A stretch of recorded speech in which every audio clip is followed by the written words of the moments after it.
أكبر الله أكبر الله أكبر الله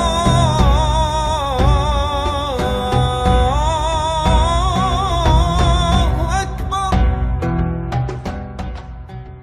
Assalamualaikum Bapak.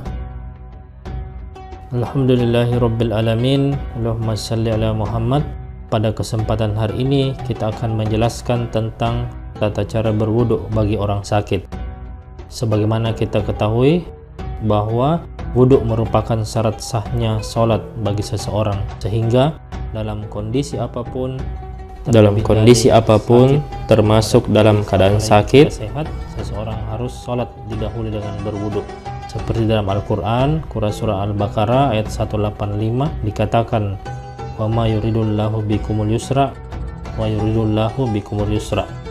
Allah memberikan beberapa kemudahan dan tidak menginginkan bagi kita kesulitan-kesulitan. Insya Allah kita akan praktekkan pada Bapak ini tata cara berwudu bagi orang yang sakit. Pertama-tama kita akan menyiapkan alat dan bahan terlebih dahulu. Yang pertama kita siapkan spray berisi air yang suci, kemudian kita menyiapkan baskom untuk tempat berkumur Bapak dan juga handuk agar nanti selimut Bapak tidak basah terkena air pada saat berwudu. Permisi Bapak, kita alaskan selimutnya terlebih dahulu. Baik, aturan berwudu bagi orang yang sakit dan orang normal tidak ada perbedaan, sama saja, sebab salah satu rukun berwudu adalah tertib, dimulai dari basuhnya kedua tangan hingga kedua telapak kaki nantinya. Kita mulai menggunakan air yang ada di spray ini. Tertib yang pertama adalah mencuci kedua tangan. Apabila Bapak tidak bisa menggunakan air secara langsung, maka ada keluarga atau pihak dari rumah sakit yang membantu Bapak tersebut untuk menyiapkan air. Tertib yang pertama, kita menyemprotkan air di kedua tangan Bapak, di telapak tangan pasien. Pasien mengusapkan telapak tangan bagian kanan terlebih dahulu, kemudian berpindah ke sebelah yang kiri. Diulang sebanyak 3 kali. Diusahakan basah hingga ke sela-sela jari tangan kanan dan kemudian tangan kiri.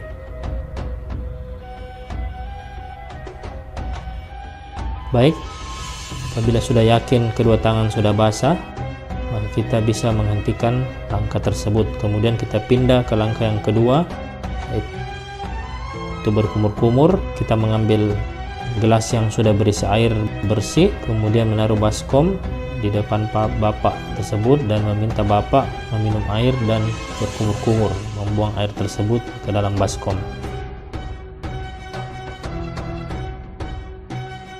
Sebanyak 3 kali.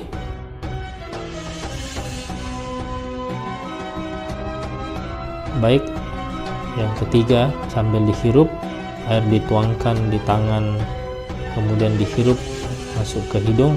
Itu biasa kita sebut dengan istinqa. Dibuang melalui mulut. Oke.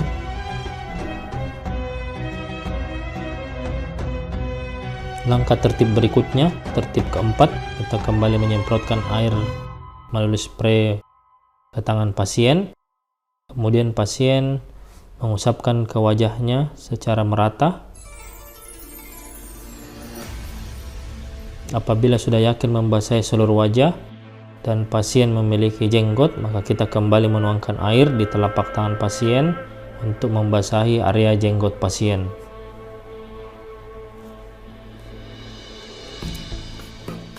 Baik, tertib selanjutnya yang kelima, kita kembali menuangkan air di spray ke tangan pasien untuk membasahi kedua tangan sampai siku, didahului dengan tangan kanan.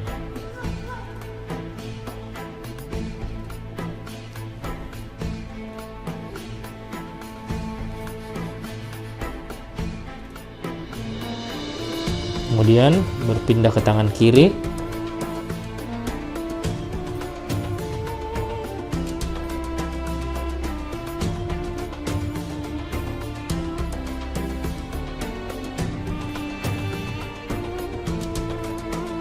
Baik, setelah selesai kita pindah ke tertib yang keenam, yaitu mengusap rambut pasien rata dari depan hingga ke belakang secara satu kali dan disambung langsung ke bagian telinga.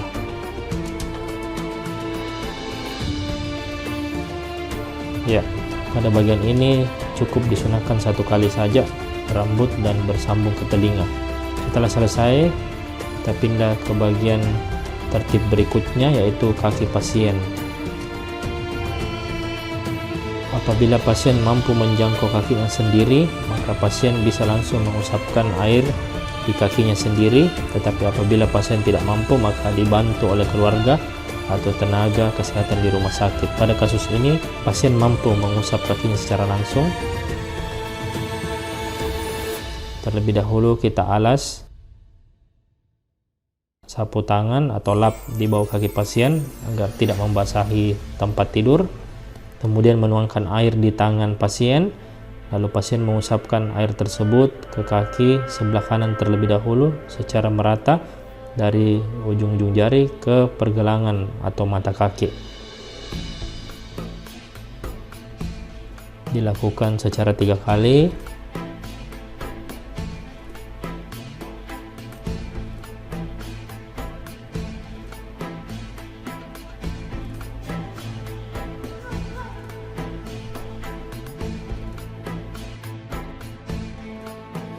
Baik, pada kasus ini kaki kiri pasien terdapat luka sehingga tidak bisa dikena oleh air yang mengalir.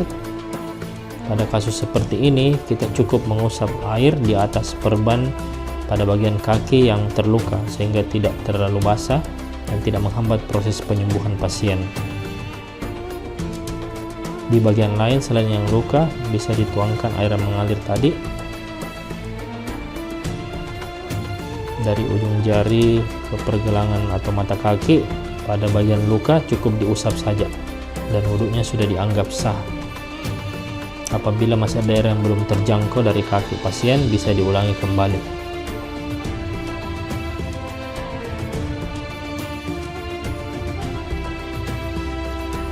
Sebanyak 3 kali.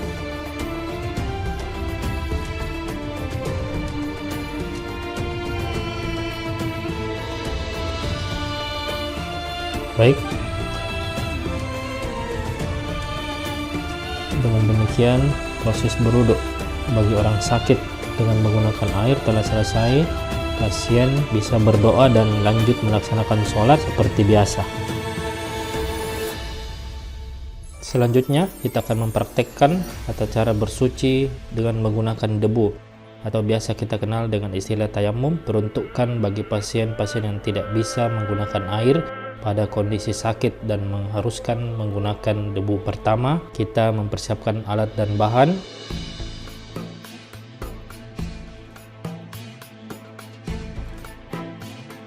Di sini kita telah siapkan tayamum kit yang mungkin umum ditemukan di setiap rumah sakit, seperti tayamum kit seperti ini. Kemudian kita serahkan tayamum kit ini di depan pasien. Kita buka. Dalam tayamum kit ini sudah tersedia debu yang sudah disiapkan dari tayamum kit. Apabila pasien tidak menemukan tayamum kit, maka pasien boleh menggunakan sumber debu dari manapun seperti pada tempat tidur, tembok, ataupun debu yang ada menempel di batu jika tidak menemukan tayamum kit. Baik, langkah pertama seperti biasa kita mengucapkan basmalah dan berniat bersuci dengan menggunakan tayamum untuk melaksanakan salat fardu karena Allah lillahi ta'ala. Langkah berikutnya, pasien menupukkan kedua tangan di tayamum kit sebanyak 1 kali, kemudian ditepukkan untuk mengambil sari debu dari tayamum kit tersebut, lalu mengusap wajah pasien dengan 1 kali usapan dan tidak diangkat tangan dari wajah. Baik, bersihkan di samping tayamum kit tangan pasien sehabis mengusap wajah. Kemudian pasien kembali mengambil debu yang ada di tayamum kit. Apabila pasien mempunyai jenggot, maka tangan harus kembali mengambil debu dari tayamum kit, ditepukkan dan mengusap jenggot pasien sebanyak 1 kali. Kemudian pasien kembali membersihkan tangannya di samping tayamum kit, kemudian meletakkan kembali tangan di tayamum kit, menepuk-nepukkan seperti di awal, lalu mengusap tangan pasien hingga melebihi siku, didahului dengan tangan kanan dan berpindah ke tangan kiri juga melewati siku di bagian belakang lalu ke bagian depan, diakhiri dengan sela-sela jari pasien. Dibersihkan dan pasien kembali menepuk tangannya untuk menghilangkan debu di samping tayamum kit. Baik, kemudian pasien boleh berdoa setelah tayamum dan bisa melaksanakan sholat fardu seperti biasa. Baik, demikianlah tata cara tayamum bagi pasien yang tidak bisa menggunakan air dalam berwudu. Baik, pada kesempatan selanjutnya kita akan mempraktekkan tata cara sholat bagi orang sakit dan tidak bisa berdiri normal seperti orang sehat pada umumnya, sehingga pasien boleh melaksanakan sholat dengan posisi duduk. Kita mulai dengan menghadapkan pasien ke arah kiblat. Apabila pasien tidak bisa mengarah ke kiblat dan tidak ada orang yang bisa membantu pasien, maka cukup menghadap seperti ini saja. Tetap berniat menghadap kiblat dalam melaksanakan sholat, insya Allah tetap sah sholatnya. Kita mulai yang pertama. Setelah niat, pasien kemudian melaksanakan takbiratul ihram seperti biasa.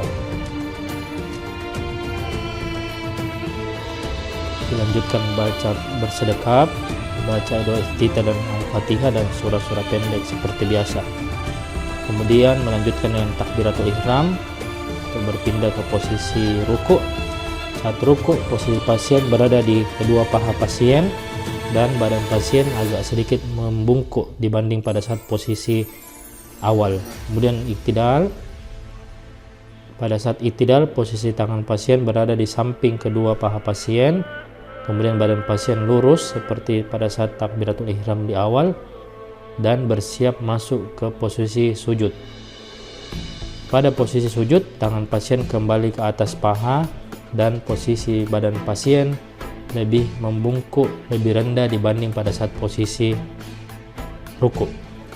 Selanjutnya, posisi duduk di antara dua sujud.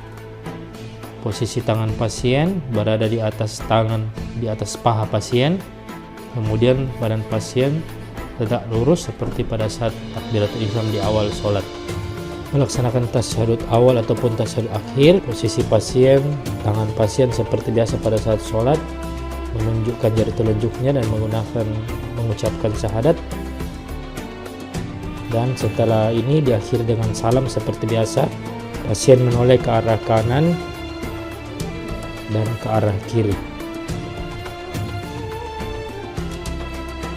Baik, selanjutnya kita akan mempraktekkan posisi pasien sholat dalam keadaan berbaring.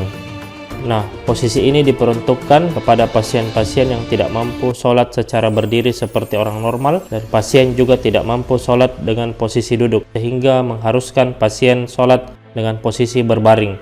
Pada posisi berbaring ini ada dua tingkatan. Tingkatan pertama, pasien sholat dengan posisi berbaring dengan menghadapkan dirinya pada arah lambungnya.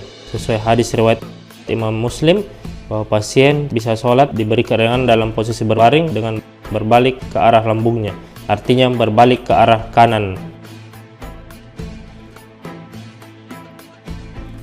Baik, pada posisi pasien berbaring ke arah sebelah kanan untuk melaksanakan sholat, pasien tetap seperti biasa berniat untuk sholat dan menghadap ke kiblat. Rukun sholat tetap seperti biasa, takbiratul ihram sampai melaksanakan salam. Kita mulai dengan seperti ini. Pasien melaksanakan takbiratul ihram. Takbiratul ihram biasa bersedekap, membaca doa iftitah, al-fatihah dan surah-surah pendek, dan dilanjutkan tertib berikutnya. Saat posisi ruku sama seperti posisi duduk tadi pada kedua tangan pasien berada di posisi atas paha dan kepala agak sedikit menunduk. Ini adalah menandakan pasien sedang berada di posisi rukuk. Kemudian beralih ke posisi berikutnya. Sami Allahu liman hamidah. I'tidal, ini posisi yang pasien tangannya berada di kedua samping pahanya, kemudian kepalanya lurus seperti pada saat posisi takbiratul ihram di awal. Lanjut ke gerakan berikutnya. Allahu Akbar. Untuk posisi sujud, kembali kedua tangan pasien berada di atas kedua pahanya dan posisi kepala lebih condong lagi ke depan dibanding posisi rukuk tadi, sehingga membedakan mana posisi rukuk dan mana posisi sujud pasien. Allahu Akbar. Posisi duduk di antara dua sujud, seperti biasa tangan pasien tetap berada di atas paha dan badan pasien kembali normal seperti pada saat kondisi takbiratul ihram. Jadi tidak condong lagi ke depan, kepalanya kembali normal seperti biasa. Nah, untuk posisi tahiyat akhir atau tahiyat akhir seperti ini, silakan posisinya tahiyat akhir. Badan pasien tetap seperti ini, kemudian tangannya memberikan isyarat untuk mengucapkan dua kalimat syahadat dan diakhiri dengan salam. Assalamualaikum warahmatullahi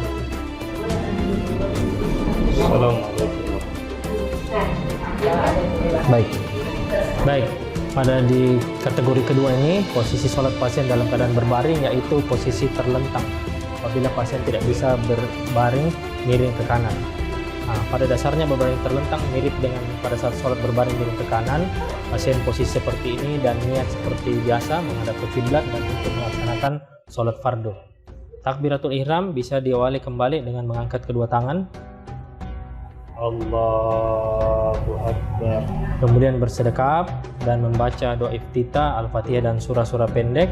Kemudian ke rukun sholat berikutnya. Allahu Akbar. Pasien posisi ruku dalam keadaan terlentang yaitu kedua tangan berpindah ke atas paha dan kepala agak diangkat sedikit maju ke depan. Kemudian gerakan berikutnya.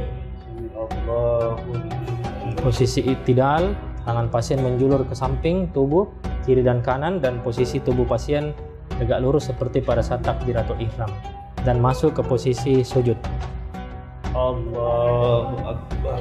Nah, pada di posisi sujud ini pasien kembali meletakkan kedua tangannya kiri dan kanan di atas paha, tapi kepala pasien agak lebih condong ke depan dibanding posisi rukuk tadi, sehingga menandakan ada perbedaan antara posisi rukuk dan sujud. Kemudian ke gerakan berikutnya, duduk tahiyat.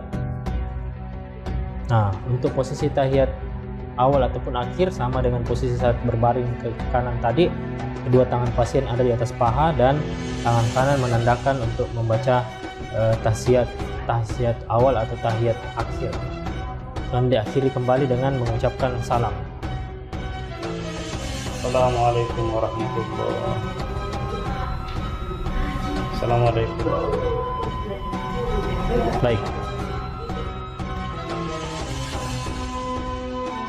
Baik. Pada posisi ini dilakukan apabila pasien tidak bisa berdiri secara normal, tidak bisa juga sholat dalam posisi duduk, juga tidak bisa sholat dengan posisi berbaring ke arah kanan, dan tidak bisa pada saat melakukan gerakan dengan terlentang. Maka pilihannya adalah sholat dengan menggunakan isyarat kedipan mata. Jadi pasien tidak akan menggerakkan anggota geraknya, tapi sholatnya dengan isyarat kedipan mata. Seperti biasa, pasien niat menghadap ke kiblat dan melaksanakan sholat lima waktu, kemudian mengucapkan takbiratul ihram dalam hati dan mata dikedipkan pada saat takbiratul ihram. Mengucapkan Allahu Akbar untuk melaksanakan takbiratul ihram dan ditandai dengan satu kali kedipan mata. Kemudian pasien akan berpindah untuk melaksanakan rukun salat berikutnya menuju rukuk dengan dua kali kedipan mata. Baik, pasien kembali akan melaksanakan i'tidal, berdiri seperti biasa takbiratul ihram tadi dengan mengedipkan mata satu kali. Kemudian pasien akan masuk ke posisi sujud seperti posisi membayangkan posisi sujud sebenarnya dan ditandai dengan kedipan mata 3 kali. Ini untuk membedakan posisi kedipan mata ketika ruku dan sujud. Nah, kemudian setelah sujud, pasien memposisikan dirinya membayangkan dalam keadaan duduk tahiyat akhir itu pasien mengedipkan satu kedipan mata dan membayangkan membaca tahiyat, kemudian mengucapkan salam ke kanan, mengedipkan satu kali kedipan, dan bisa juga diibaratkan, bisa juga kalau pasien bisa melirik, bisa juga melirik ke arah kanan dan mengucapkan salam ke arah kiri. Baik, demikianlah kegiatan kami hari ini.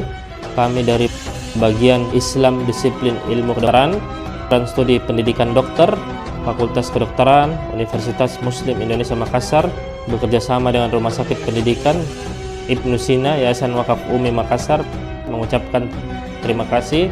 Semoga video kami bermanfaat. Assalamualaikum warahmatullahi wabarakatuh.